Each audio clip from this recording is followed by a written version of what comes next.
Na now, this time po ang ating tagapagsalita ay kasama ko pong pastor sa Magalang. Napakasipag, napaka-anointed, at napaka-humble. Sabi nga ng mga Pampangan, tayo daw po yung mga mapagpakumbaba, di ba? Humble tayo. Yun lang po naman po yung ating may pagmamalaki, di ba ba? Ang pagiging humble. So, nakuha niyo po yung joke ko, okay? Alright. So, this time po, let us welcome po, siya may asawa, isang anak. Let us welcome Kuya Eric Cambao. God bless you, Kuya Eric. Praise God. Thank you po, Bishop. Thank you po. God bless you na. A blessed good evening to everyone. Sa lahat po ng nasa online, isang pinagpalang umaga, hapon at gabi. Salamat po kay Bishop. No? Unang-una, salamat po sa Diyos. Sa biyaya po ng Diyos, tayo po ay nagkakaroon ng pagkakataon na makapaglingkod po sa Kanya. Kay Bishop, kay Pastor Edith, Pastor Phil, thank you po sa opportunity makapaglingkod sa pamamagitan po ng pangangaral ng salita po ng Diyos. Tayo po ay manalangin. Amang Diyos, sa pangalan po ng aming pong Panginoong Hesus, aming ka po naming puri, sinasamba, na dakila, winawalhati po ang iyong pong dakilang pangalan sa lugar po. Salamat po't may magandang inihanda ka sa bawat nagmamahal sa iyo sa gabi po. Dalangin po ng aming mga puso, paguhin niyo po kami ng higit sa aming pong pagparito, sapagkat yun po yung nais mo sa amin, Lord God. Every day, ay binabago po ninyo from glory to glory. Gamitin po ninyo yung mga ilang sandali ng pangangaral ng iyong salita. At ang salita mo pong ito'y magdadala po ng pagbabago sa puso, sa buhay po ng bawat isa. At sa bawat salitang may papahayag, pangalan po ni Jesus ang mapaparangalan. So the Spirit of God, thank you that you are with us. Kasama ka po namin, banal na Espiritu po ng Diyos. Binibigyan ka po namin ng malaking puwang sa lugar pong ito. Sa amin pong mga puso, sa amin pong mga puso.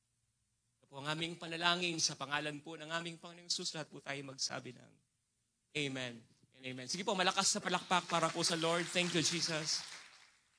Thank you, dear Lord. Right theology will give us a right interpretation. Kapag tama po yung ating theology, magiging tama yung ating pong interpretation. At kapag tama po yung ating interpretation, nagiging tama yung pananampalatayang ating tinanggap. At kapag tama po yung ating pananampalatayang tinanggap, nagkakaroon tayo ng tamang application ng salita po ng Diyos. At dahil tama yung application, binabago po tayo nito, no?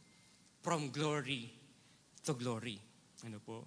Mahalaga din po na kapag tayo'y nag-aaral ng salita po ng Diyos, ay inaalam po natin bakit ito isinulat. Para kanino ito isinulat. Anong lesson ang ating matututunan dito at papaano natin ito maisa sa pamuhay ngayon. Nais ko pong mangaral sa inyo sa topic pong Jesus over everything. If you have your Bible, please open it in Hebrews chapter 1. Hebrews chapter 1, beginning verse 1 hanggang pong 4. I'm reading po in Magandang Balita, Biblia. Ang sabi po ng verse 1, noong una, nagsalita ang Diyos sa ating mga ninuno sa iba't ibang panahon at iba't ibang paraan sa pamamagitan ng mga propeta. Ngunit sa mga huling araw na ito, siya'y nagsalita sa atin sa pamamagitan ng kanyang anak. Sa pamamagitan ng anak ay nilikha ang lahat, ang sanglibutan. At siya ang piniling tagapagmana ng lahat ng bagay. Verse 3 po, nakikita sa anak ang kalwalhatian ng Diyos. Kung ano ang Diyos ay gayon din ang anak.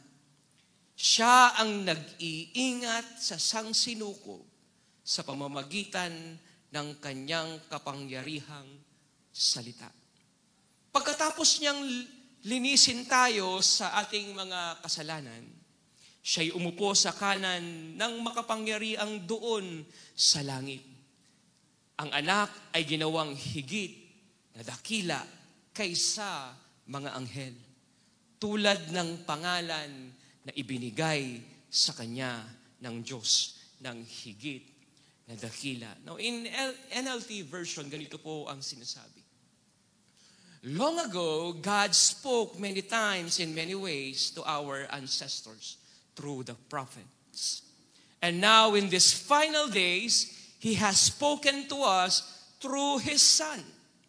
God promised everything to the Son as the inheritance. Although the Son, and through the Son, He created the universe. The Son radiates God's own glory and expresses the very character of God. And He sustains everything by the power of His command. When He had cleansed us from our sins, He sat down in the place of honor at the right hand of the majestic God in heaven. This shows that the God is far greater than the angels, just as the name God gave Him is greater than their names. Pagpalain po ng Diyos ang Kanya pong mga salita. Ang aklat po ng Hebrews ay wala pong malinaw na author. Hindi po kamukha ng ibang mga libro na malinaw kung sino po ang nagsulat po nito. Madami po ang nagsasabi, mukhang si Apostol Pablo ang nagsulat sapagkat it is very similar sa mga letters na sinulat po ni Paul. Madami pong nagsasabi na baka po ito ay si Apollos naman ang nagsulat. Pero ang totoo, wala po talagang matibay na patunay na kung sino ang nagsulat po ng aklat ng Hebreyo. Para po sa atin, hindi na mahalaga kung sino ang nagsulat po nito. Ang mahalaga po ay ito ay purong salita po ng Diyos. It is inspired by the Holy Spirit, preserved through the ages. And it is useful for teaching, rebuking, correcting, and in training in righteousness, so that the saints will be thoroughly equipped in doing good works. Now, the question is, para kanino na isulat ang aklat po ng Hebreyo? Hulahan po ninyo, para kanino na isulat ang aklat pong ito?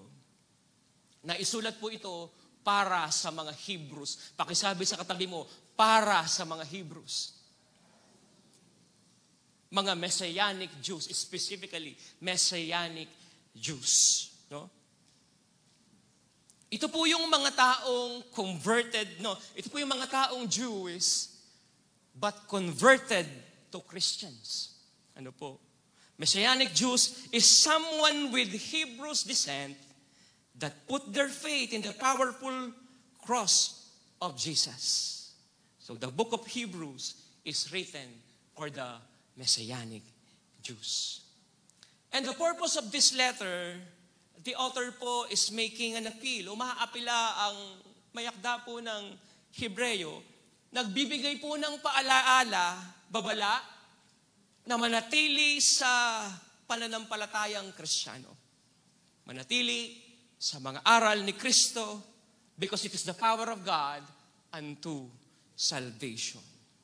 Alam niyo po, sa panahong pong iyon, to be a Christian is not popular. Noong panahong pong ito, to be a Christian is not popular. Hindi ka mukha sa panahong pong ito na parabagang tanggap na ng lipunan pag sinabi mong, born again ako. Talaga, kaya pala mabait ka. No? Pero nung panahong pong yon, it is not popular to be a Christian. Especially kapag ikaw ay Messianic Jews. Ano po? Lalo na po kapag napapalibutan ka, ng kapwa mo Hudyo sa panahong pong yon. Kailangan nating maintindihan po na ang religiong Judaism is not just a religion para sa kanila. Actually, it is a theocracy. Pag sinabing theocracy, it is a system of government. Ano po? Sa mahabang panahon, ito po yung nagpapalakad ng buhay nila. It is their culture. Kultura po nila ito. It is their identity, pagkakakilanlan. Those are the feasts, the rituals, and their allegiance to the Torah. And suddenly, you have this man Christ. Ano po? Ito po yung mga Messianic Jews putting their faith on Christ under the pressures of their families, friends, and society. Alam niyo po, hindi madaling maging Kristiyano. Noong panahong pong yon, kapag ikaw po ay Jews o Jewess at nag-declare ka na ikaw po ay isang Christian, your entire family will persecute you. They will exile you. Palalayasin po nila kayo. They will banish you even to the fabric of your society. Kaya hindi ganun kadali ang maging Kristiyano po nung panahong pong yun. Tatanggalin ka ng pamilya mo ng apelido. So the author of Hebrews urgently warning them, ang sabi po niya, do not deny Christ. Do not minimize Christ. Stay in your faith on Christ. Hindi na mahalaga kung sino ang mag-iiwan sa'yo, kung ano ang tingin ng mga tao sa'yo. Stay in the gospel of Christ because it is the power of God unto salvation. Indirectly, sinasabi po ng aklat ng Hebrew, without Christ, there is no salvation. Ano po? And the book of Hebrew, it is not an evangelistic book, kamukha po ng ibang mga libro. Kung babasahin niyo po, these 13 chapters, ito po ay tumutukoy sa mga babala. Actually, it is a book of warning. Ito po ay libro ng babala. Now, ano-anong mga warning ang nais ipaalala ng author ng Hebrew sa mga Jewish during that time? At ito rin po yung paalaala ng author ng Hebrew sa atin po na mananampalataya ngayon. Ano po? Number one, actually this is very basic. Palagi na natin itong naririnig.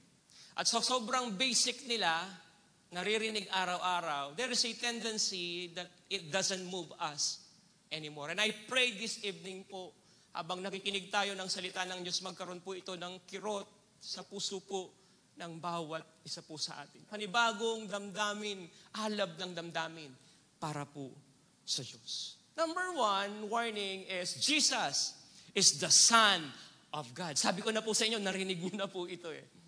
Jesus is the Son of God.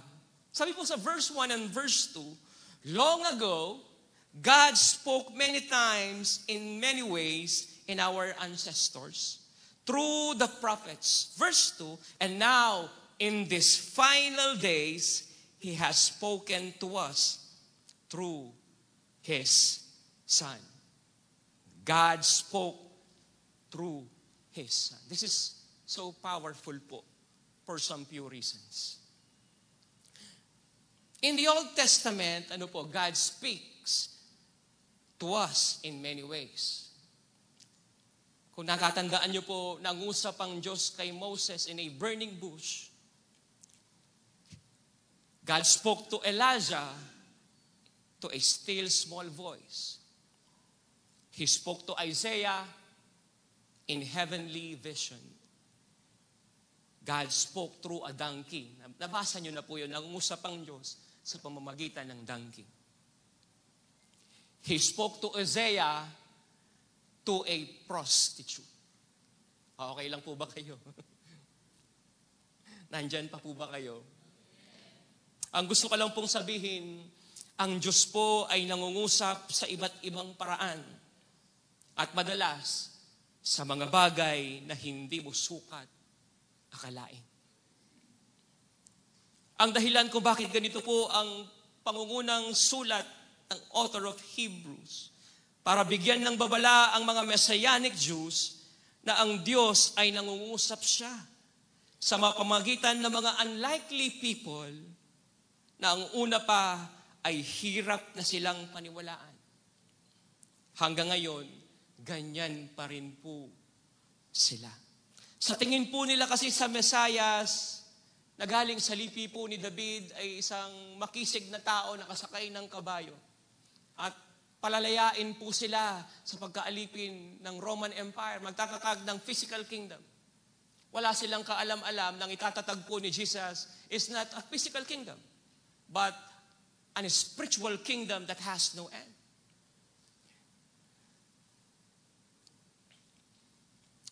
Showing them that you cannot discredit Christ just because He did not arrive as a Messiah that He thought He would. Na hindi natin pwedeng i-discredit po si Christ dahil hindi siya yung inaasahan mong Kristo na dumating. Hanggang ngayon po, ang Diyos pa rin ay nangungusap sa mga unlikely people, unlikely places, unusual ways, pero madami po sa atin na overlook natin po ito dahil ang inaasahan nating mangungusap ay yung gusto natin o yung inaasahan po natin. Mga magulang ko po at kapatid, God spoke in unusual ways. God spoke in unlikely people. God spoke in unlikely places. May tanong po ako sa inyo. Basahin po natin ang Biblia. Kailan po ba nangungusap ang Diyos that very predictable? Na napipredict mo na mangungusap ang Diyos.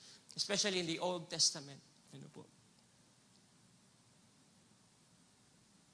Nangusap nga po ang Diyos sa pamamagitan ng donkey at sa pamamagitan ng isang prostitute. And the question is, are you listening? Pakisabi sa katabi mo, are you listening? God spoke a lot, through the prophet. Yun yung sabi po ng ating binasa. Nangusap ang Diyos sa mahabang panahon sa pamamagitan ng mga propeta. Now, He spoke through His Son. Ano po? Sa mga unang panahon, God speaks po through the prophets. Do this, do that, repent, sundin nyo to, huwag nyong gagawin yan. Ganun po ang pangungusap ng Diyos sa pamamagitan ng mga propeta. But now, God has done something far greater. Mas dakilang bagay ang pangungusap na kanyang gagawin.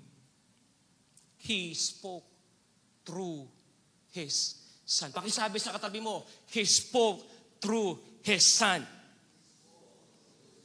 This time, God is not giving a message through the prophet. He sent His Son, and Jesus is the message. Hindi lang po tagadala ng mensahe si Kristo, kundi siya mismo ang mensahe po ng Diyos. Tulad po ng sabi ko, this is powerful for some few reason. Because Jesus is the message. Letter A. We can see now the personality and the character of God revealed in ways that prophets never show us. Yung hindi kayang gawin ng mga propeta ay gagawin ngayon ng kanyang anak.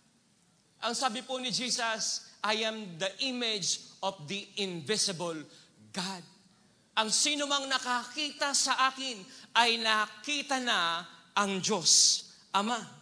Alam niyo po ba, ang turo ng religion sa atin, na ang Diyos po ay isang mabagsik na Diyos, isang masungit na Diyos, that He is a cruel master na naghihintay po na magkamali tayo para parusahan niya. Sabi nga po ni Bishop, para bang ermitanyong may malaking tungkod na nakaputi at mahabang balbas, kapag ikaw ay nagkamali, babatukan ka niya bigla. Yun yung ginawa ng religion po sa atin. Ano po? Pero po nang dumating si Kristo, nag-iba ang lahat. Bakit? He came with grace. He came with mercy. He came with love. Yung hindi kayang gawin ng mga propeta ay ginawa ng kanyang kaisa-isang anak. Because of Jesus, we can now understand what is grace, what is mercy, what is love. Lahat po ng nakakaunawa, magsabi po ng amen. Si Jesus po ay naging kaibigan ng mga makasalanan na iniiwasan ng mga religious leaders during that time. Nakimingle si Christ sa mga makasalanan at kanyang sinabi, lumapit kayo sa akin, lahat kayo na napapagal ng lubusan at pagpapahingaan ko kayo. Noong na-encounter po ng mundo si Kristo, noong na-encounter po ng mundo si Kristo, He came with full of love, full of grace, full of mercy. Nagpapasalamat po ba kayo, tayo, na na ipinahayag ng Diyos ang kanyang sarili, hindi sa pamamagitan ng propeta, kundi sa pamamagitan ng kanyang kaisa-isang anak. Lahat po ng nakaunawa, magsabi po ng amen. Palakpakan po natin ng Lord. Thank you, Jesus. Thank you, Jesus. Ang sabi po ng iba, kung talagang mahal tayo ng Diyos, bakit invisible siya? Kung talagang may impyerno, bakit hindi na lang siya magpakita at bumaba sa langit at mag-arkila ng maraming billboard sa EDSA at sabihin niya, hey, I am Jesus! I love you so much. Alam niyo po, more than 2,000 years ago, ginawa na po ng Diyos yan. God really stepped down into human form. Talagang bumaba ng literal ang Diyos para lang sabihin sa lahat ng tao kung gaano niya kamahal ang bawat isa po sa atin. Ang ganda ng buhay ni Jesus sa langit pero naisilang sa pamamagitan ng sabsaban. Bumaba ng literal ang Diyos para abutin ang bawat isa po sa atin. Yung hindi kayang gawin ng mga propeta ay ginawa ng kaisa-isang anak ng Diyos. The Lord Jesus Christ. And the Word became flesh and dwells among us. And behold the glory of God. Jesus is the message. Pakisabi sa katabi mo, Jesus is the message. Noong unang panahon, tagadala lang sila ng mensahe. Ngayon, ang mensahe na ang bumaba dito po sa lupa. We can now understand the personality of God, the character of God, because of the Lord Jesus Christ. Without Jesus, we cannot understand grace. We cannot understand mercy. We cannot understand love. Let there be a God of forgiveness. Minsan, lumapit po yung mga disciple kay Jesus. Siguro po gustong i-impress si Christ. Ang tanong po nila ay ganito, ilang beses po ba kaming magpapatawad? 3 beses po ba? Para sa kanila, that very generous na po yung kanilang sagot po yun. Pero ang sabi po ni Jesus, 7 times 70. Ano po? Ulit pa nito, ang sabi po ng Diyos sa kanila. Meaning, kapag ang Diyos po'y nagpatawad, is unlimited. Grateful po ba kayo na nahayag ang Diyos sa pamamagitan ni Kristo na ang Diyos ay mapagpatawad na Diyos? Tandaan niyo po ito, Hindi niya hihilingin sa atin, hindi hihilingin ng Diyos sa atin ang isang bagay na hindi niya muna ito ginawa. Ilang beses na po ba tayong nagkasala? Nagkamali po, pumalpak. Ako po, ang dami kong kapalpakan. Pero every time na ako po'y mag-humble sa Diyos, hihingi ng tawad, lagi ko pong nararanasan ang pagpapatawad po ng Diyos. He is rich in grace, and His mercy are new every morning. Pwede po bang pakiganit ninyo yung kamay ninyo? At pakiganon mo. Kumalma ka na, it's okay. You are forgiven. Sige po, palakpakan natin ang Lord. My brothers and sisters in Christ, we are serving a great and mighty God. He is awesome God, who is worthy of our praise, our attention, and our devotion. Marapat po siyang paglaanan ng papuri, ng pagsamba.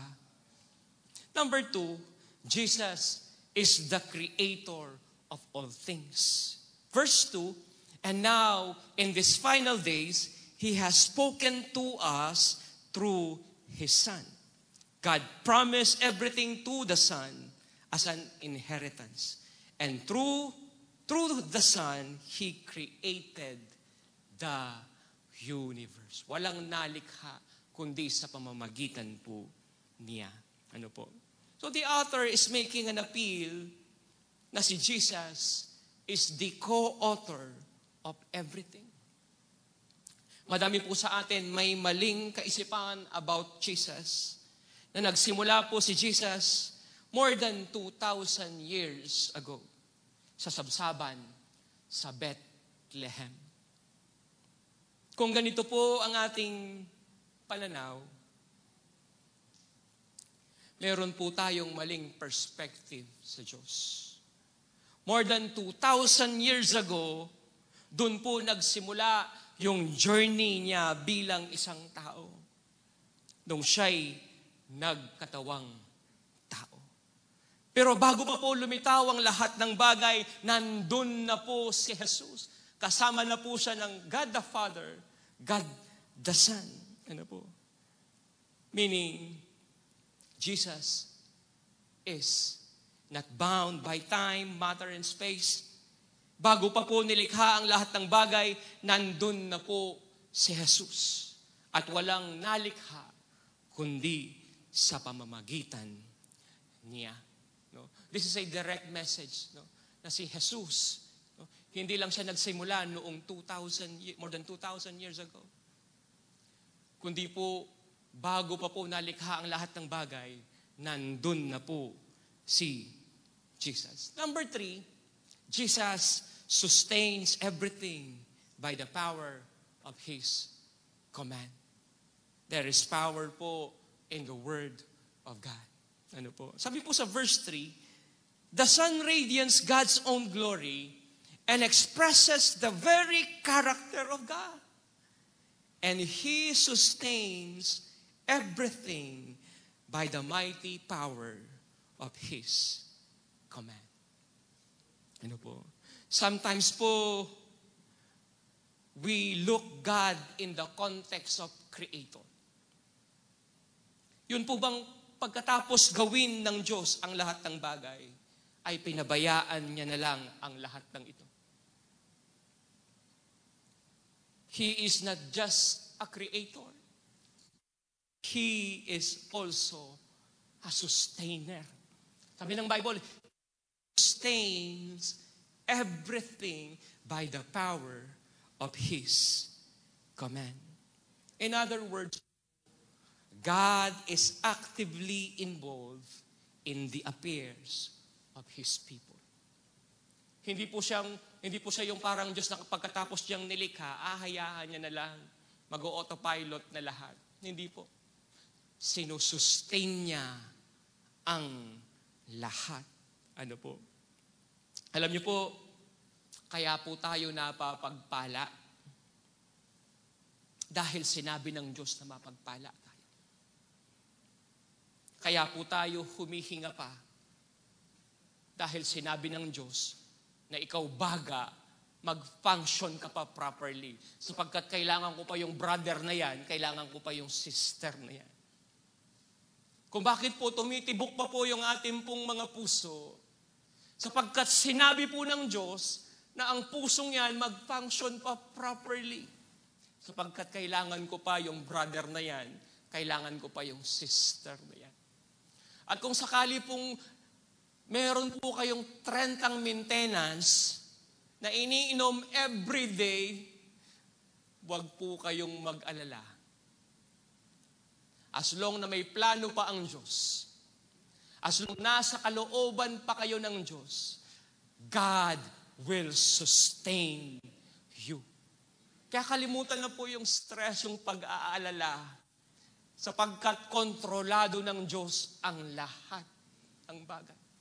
Kung bakit po nagpa-function pa po ang solar system properly at hindi sila nagkakabungguhan sa kanilang axis, sapagkat sinabi ng Diyos, ikaw, planetang mundo, mag-function ka properly, ikaw, planet Mars, umayos ka. Sabi ng Bible, He sustained everything by the power of His command. Sinabi po ba He sustains some things? Few things? No. He sustains everything.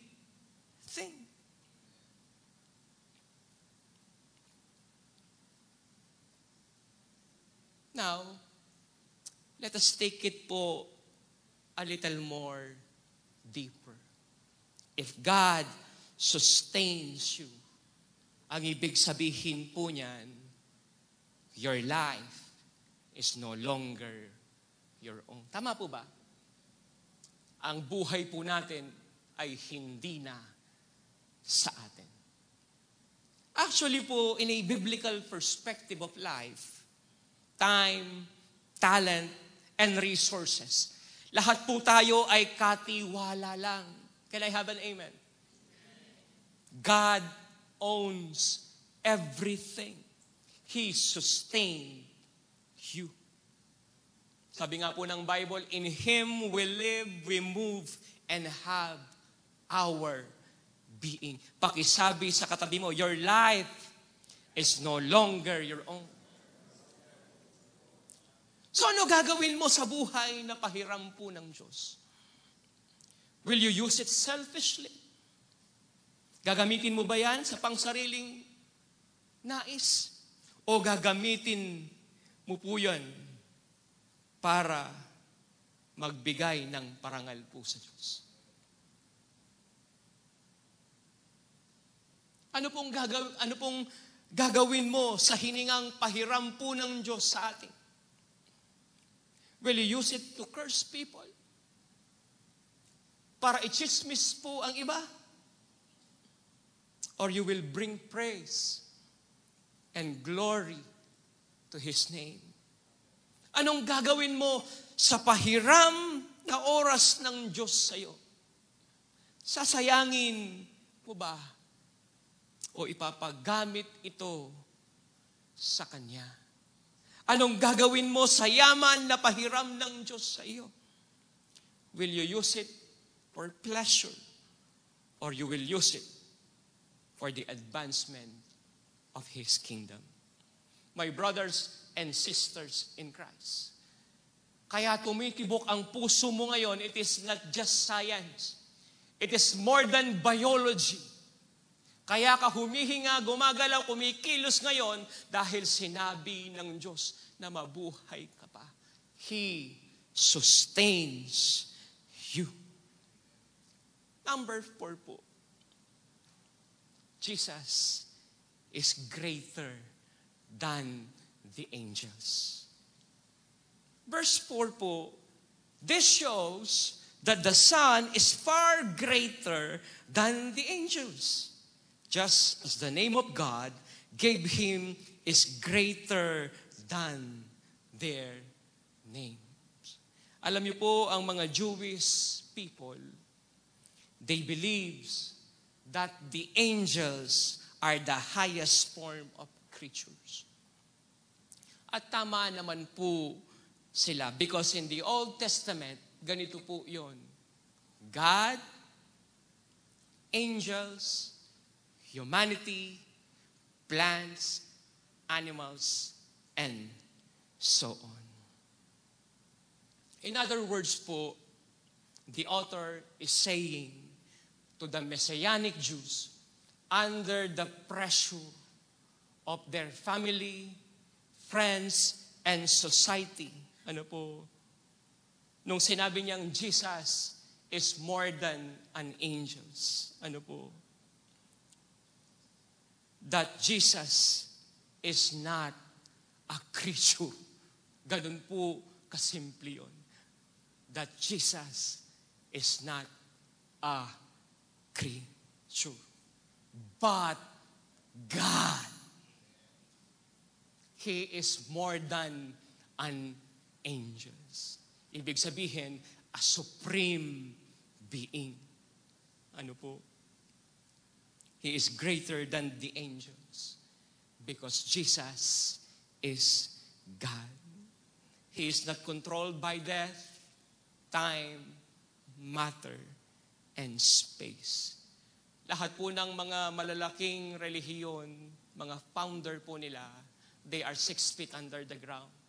Pero yung atin po, yes, namatay siya, pero muli siyang nabuhay at kailanman hindi na siya mamamatay. Why? Because Jesus is more than an angel, a supreme being. Alam niyo po, this mental picture is resounding, echoing in the mind and in the hearts of the Messianic Jews. Na si Jesus ay hindi lang siya anghel. He is more than an angel. Therefore, Jesus is God. They can read this between the line.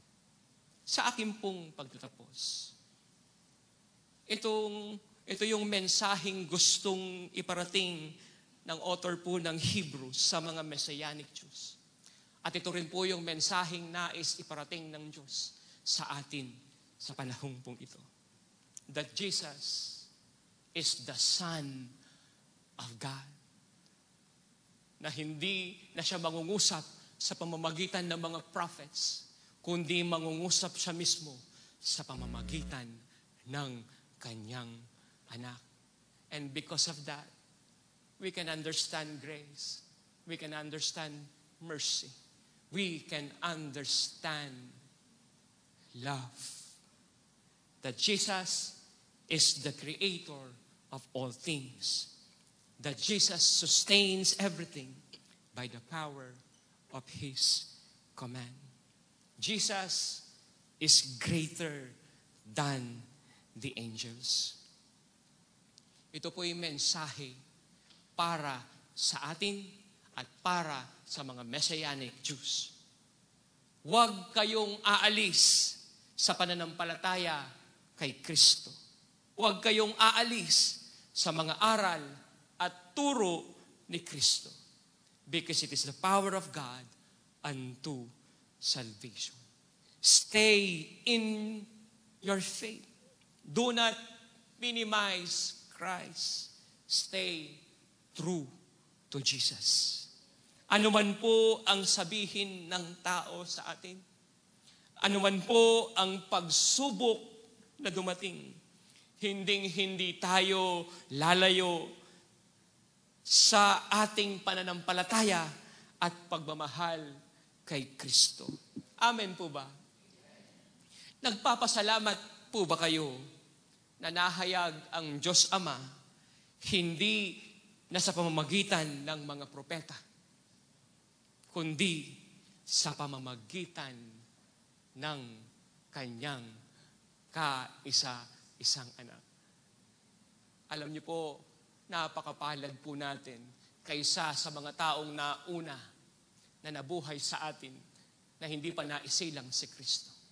Sapagkat nakilala nila ang Diyos sa pamamagitan ng mga propeta.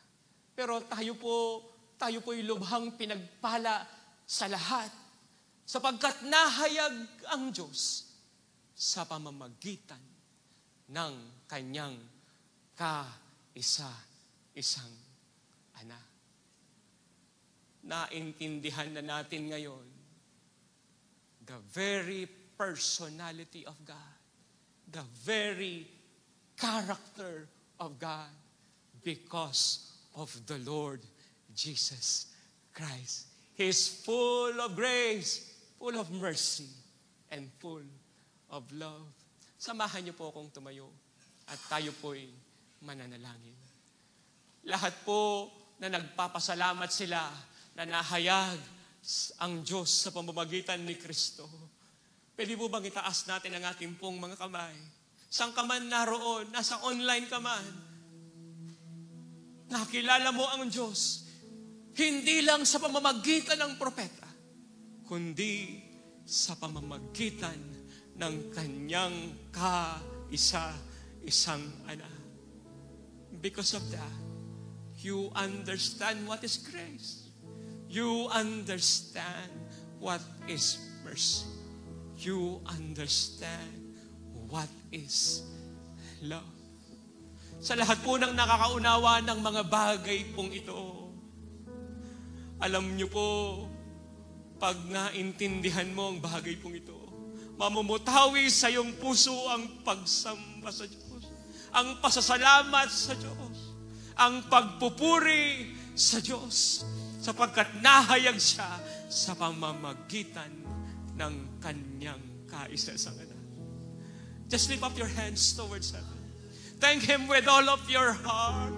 Worship Him with all of your heart. Thank you, Jesus. Thank you, dear Lord. Father, we thank you. Thank you, Jesus. Thank you. Thank you, Jesus. Pwede po ba nating punuin ng pasasalamat ang lugar pong ito as we sing this song? How can I say thank for all the things you have done for me? Things undeserved, yet you gave. You proved my love to me. Sige po, kalimutan mo muna ang iyong katabi, ang iyong katabi sa upuan pong ito.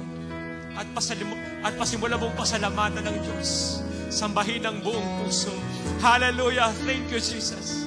Be thankful, my brothers and sisters in Christ, na nahayag ang Diyos sa pamamagitan ng kanyang anak at hindi lang sa pamamagitan ng propeta.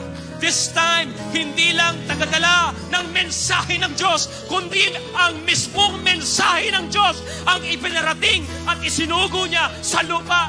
Jesus is not just a carrier of message from God. Jesus is the message of God. Hallelujah. Thank you, Jesus. Thank you, dear Lord.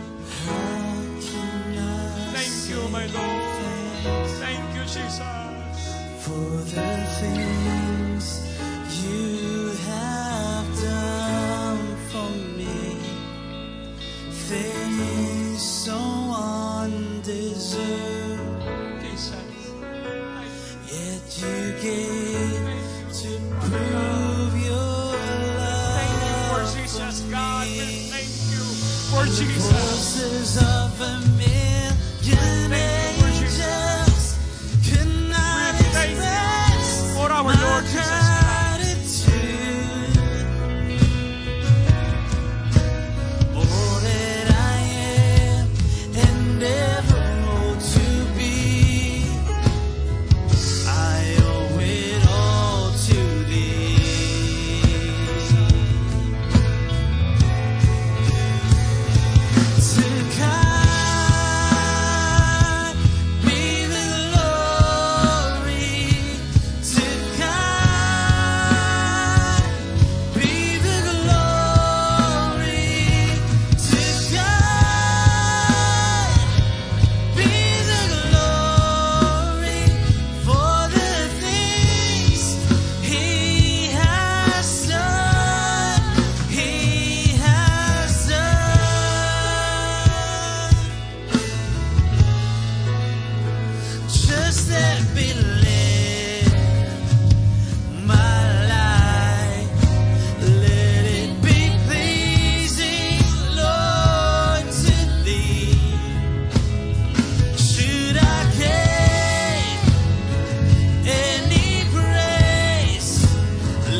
Amang Diyos, lubha po kaming nagpapasalamat sa iyo. Nanahayag ka hindi lang po sa pamamagitan ng propeta. Nanahayag ka sa pamamagitan po ng iyong kaisa-isang anak. Because of that, we can now understand your personality, your character, because of your Son, the Lord Jesus Christ. That you are full of grace, full of mercy, and full of love. Doon pa lamang po'y lubha na po kaming pinagpala sa lahat ng mga tao, dakilang Diyos. Nang dahil po doon, namumutawi sa amin pong mga puso ang pasasalamat, ang pagsamba.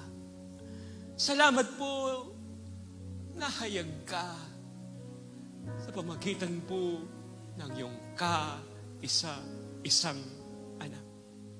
And Jesus is not just a carrier of message.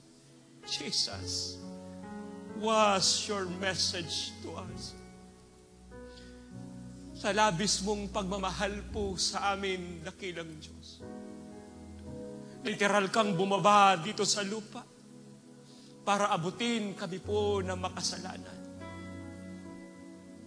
Nahayag sa sanlibutan ang labis mong pagsinta sa bawat isa nang ibinigay mo po ang iyong kaisa-isang anak para sa amin. Wala po kaming dapat ikatakot sa buhay. Sapagkat hawak mo ang buhay ng bawat isa. That you sustains everything, Father God, by the power of your command, dakilang Diyos. Wala po kaming dapat ikatakot sa buhay. May mga dinaramdaman po kami sa katawan. Hindi ito yung magpapasya ng haba ng aming buhay. Madami man po kaming iniinom na gamot. Hindi ito yung magsasabi kung hanggang kailan kami mabubuhay sa mundong ito. Kundi ikaw ang may hawak ng buhay ng bawat isa po sa amin. You sustains everything by the power of your command. As long na may maganda ka pang plano sa amin. As long nandun kami sa iyong kalooban, hihihip ng hangin ang baga ng bawat isa. Magpapump properly ang aming pong mga puso, dakilang Diyos. Magiging malakas ang aming katawan, dakilang Diyos. Because you sustains us, dear Lord. Wala pong anumang lugar ang takot sa puso ng bawat isa sa amin. Sapagkat ikaw ang may kontrol ng lahat po ng bagay, dakilang Diyos. Maraming salamat po, Holy Spirit, for touching every heart, every soul, and every body. Jesus, we thank you. We love you.